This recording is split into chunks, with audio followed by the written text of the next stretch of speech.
Hello and welcome. This is Money Matters on TV360 Nigeria. I am Adeshewa Odushoga. The word fuel subsidy could be ranked one of the most controversial words in Nigeria. This is a term that has continuously been a point of series of arguments between the government and those that are governed. One of the most popular nationwide protests recorded in Nigeria was in 2012, and of course, this is as a result of the removal of fuel subsidy by the former President Goodluck Jonathan's administration. It was a new year, and Nigerians across the country trooped out in thousands to protest the return of fuel subsidy. On the side of the people, they believe that the removal will further increase the prices of fuel in the market. But ironically, what we have today, despite the non-removal of fuel subsidy, is double the price of what we had 7 years ago when the protest was held. And not defending the decision of the government to remove the fuel subsidy now, but over the years, Nigeria have had to pay billions of dollars to subsidize the rate of prices of fuel sold to Nigerians. Many would wonder why there is a need to even subsidize the price in the first place. A country that is blessed, so to speak, with crude oil now have to export abroad to be refined and sold at huge cost. Well, we would find answers to these questions in this next report.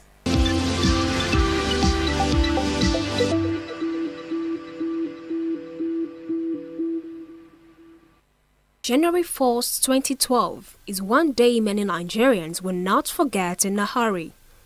Instead of fireworks, the news of the removal of fuel subsidy dropped on many households like a bombshell. In response, thousands of Nigerians staged a nationwide protest to kick against the order given by the then Goodluck Jonathan-led administration. 7 years later, the International Monetary Fund is now advising the President Buhari's administration to remove fuel subsidy to combat poverty in the most populated black nation. Experts have, however, reacted differently to this effect. First of all, we also need to ask ourselves the definition of subsidy. Subsidy is not a local Nigerian parlance. Subsidy is a global concept. It is an economic cushioning concept, and it's a universally accepted economic cushioning concept or approach. In some countries, if you go, they help their citizens maybe through health services, through education, some through reduction in cost of fertilizers and the rest. But in the context of Nigeria, we should see it as an economic cushioning concept. And the fact that subsidy has been mismanaged or abused in Nigeria, does not discount it or discountenance it from being a universally economic cushioning concept. And in the context of Nigeria, and based on our peculiarities and uniqueness in terms of economic indices, we need subsidy.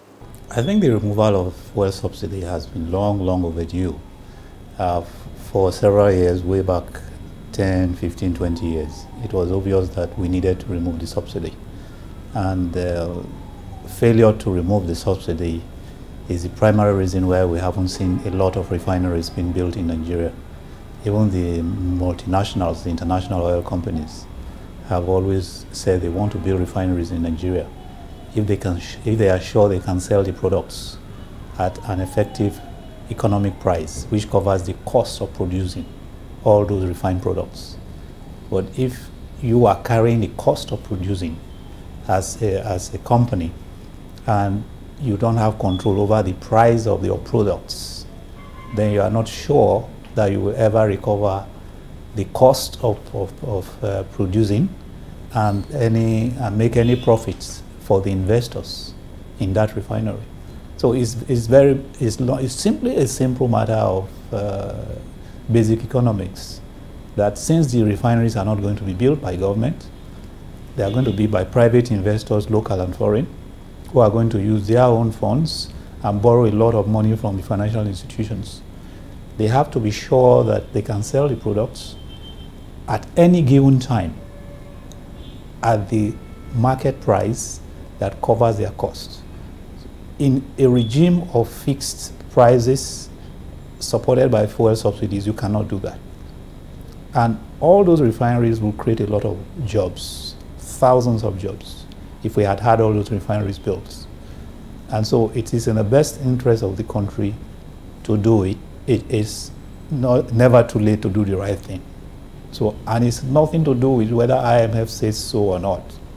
It is, the logic is self-justifying, is self-evident to us that we need to remove the subsidies. Africa's largest oil producer, Nigeria, produces about 2.4 million barrels of crude oil per day, which is exported to be refined abroad. The country, however, imports almost 90% of its refined petroleum products into the country for sale to its citizens.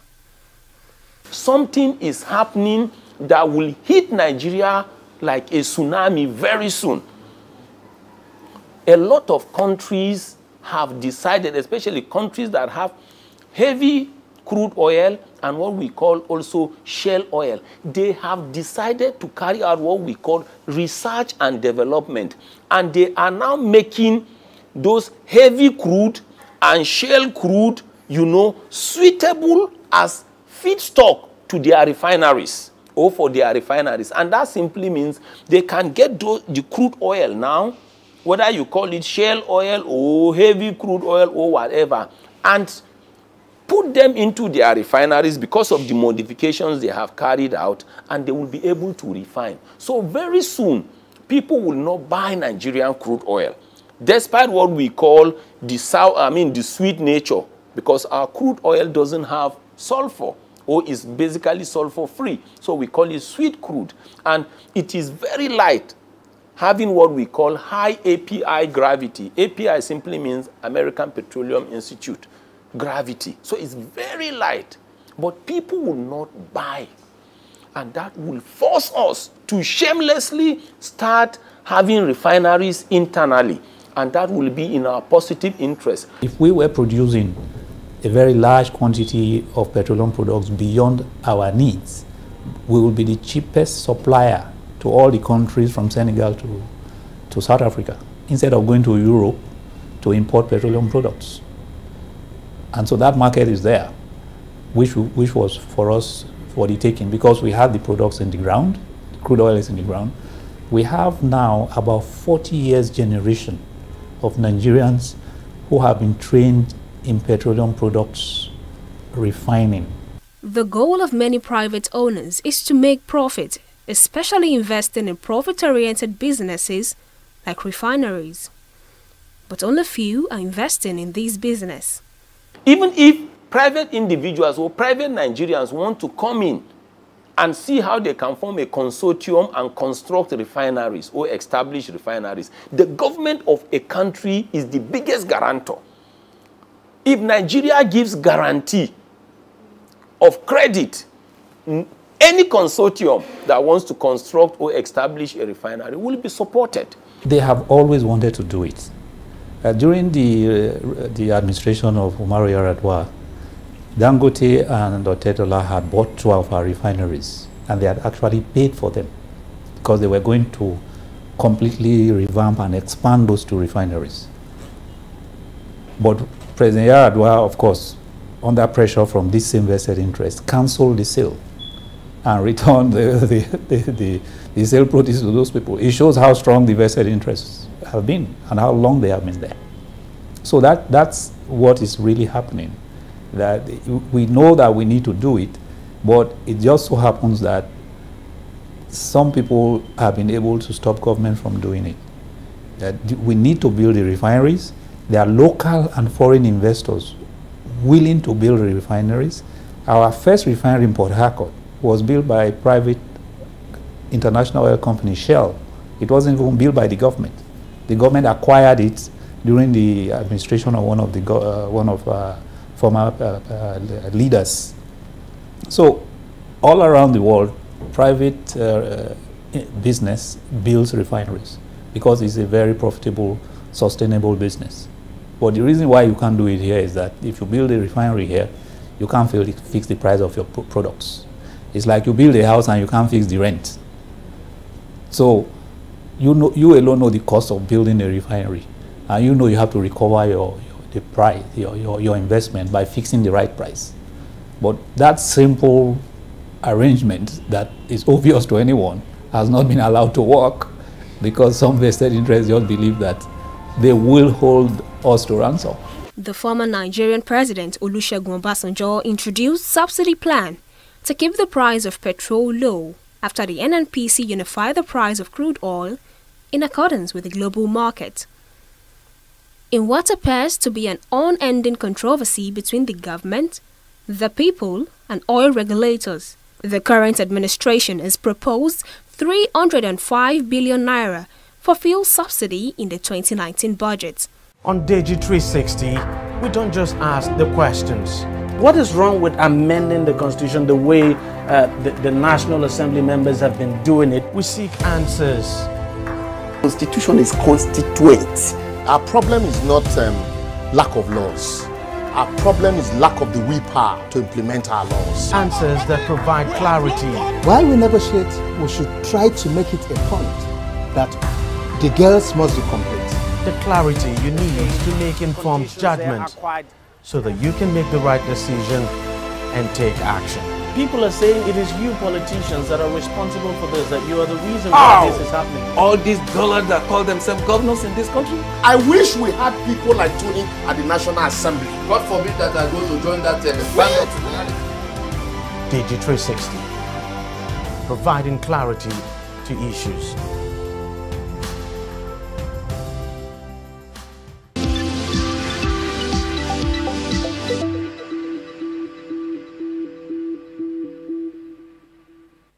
Welcome back. Well, as the negotiations of the exit of Britain from the European Union, otherwise known as Brexit, continues to go back and forth, one thing that must be put in mind is how African countries like Nigeria is likely to be affected by this deal. Apart from being colonized by the Great Britain, Nigeria remains the second largest market to Britain after South Africa. African governments may need to redefine their trade and diplomatic relations with the post-Brexit Britain and Europe.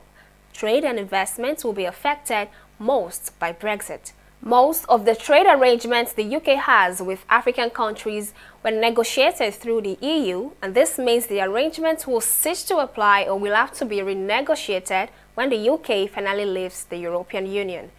It will be a difficult time for Africa as the UK will no longer shape and lead some of the most important initiatives on the African continent that forms the basis of the cooperation between Europe and the continent. Trade agreements often take considerable time to hash out, and the uncertainty of the intervening period could complicate exports to the United Kingdom. Now let's see how an analyst has been reacting to this in this next report. With just 2 weeks left to the April 12 deadline for Brexit, the fate of Britain still hangs in the balance as members of Parliament again fail to find a majority on any alternative Brexit plan. But as the countdown begins, the focus is now shifting from post-Brexit effects on the British economy to the impact on Africa. For a continent which uses the UK as a conduit into the rest of Europe, Brexit will most likely have an effect on the African economy. But the question in the mind of many is how would this play out? We're going to see a situation where the European Union will take very drastic measures that work against Britain.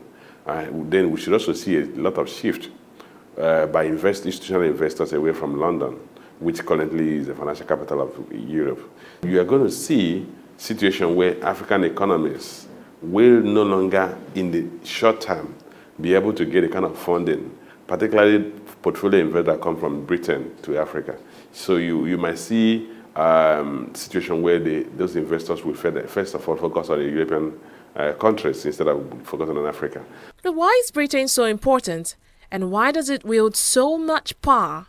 The British economy is one of the top 10 economies in the world. In Europe, if you look at the European common currency areas, the Eurozone and then Britain all added together, the entire Western Europe, or even the entire European countries, Britain is one of the top 4 economies in Europe. So this effect of Britain. Beyond that, Britain is London is the financial capital of Europe, and therefore a lot of fund flow going to other countries outside of Europe emanate or originate from London. So the importance of Britain in the financial architecture of the world is so great that there are only 2 or 3 other financial centers of the world, which are New York and Tokyo. But if you look at that, you can actually observe that Britain actually has a preeminent position when it comes to financial flow in the entire economic world. While Brexit will have a level of impact on Africa as a whole, the effects, however, will vary from country to country, with some taking bigger hits. The South African economy has a stronger linkage with the British economy. South African exports, the percentage of South African export goes to Britain. So should anything happen to British economy, it's going to have a direct impact to the South African economy. Nigeria does not have that level of interlinkage with the British economy today. But in every cloud, there is a silver lining. This expert believes that the post-effect of Brexit on Africa will be weathered by the Africa Continental Free Trade Agreement if signed on time. The balance of economic power will shift when the African Continental Free Trade Agreement comes into place, because the fact that Africans trade of goods and services between African countries will be without any customs duty imposition will entail that goods manufactured in Africa will trade cheaply in Africa and there will be free movement of goods and services within African continents. If it gets into operation, I do not imagine that a Brexit will affect it. Rather, it should be a cushion for African countries against any global economic financial crisis, so that trade between African countries increases, and so that Africans will first interact with themselves before interact with the outside world. Britain is now in a race against time to secure approval from Parliament on the divorce terms Prime Minister Theresa May has struck with the European Union.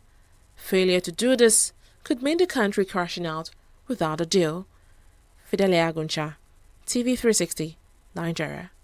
On Digi360, we don't just ask the questions. What is wrong with amending the Constitution the way the National Assembly members have been doing it? We seek answers.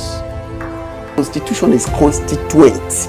Our problem is not lack of laws. Our problem is lack of the willpower to implement our laws. Answers that provide clarity. While we negotiate, we should try to make it a point that the girls must be complete. The clarity you need to make informed judgment so that you can make the right decision and take action. People are saying it is you politicians that are responsible for this, that you are the reason why this is happening. All these dollars that call themselves governors in this country? I wish we had people like Tony at the National Assembly. God forbid that I go to join that band. Digi360, providing clarity to issues.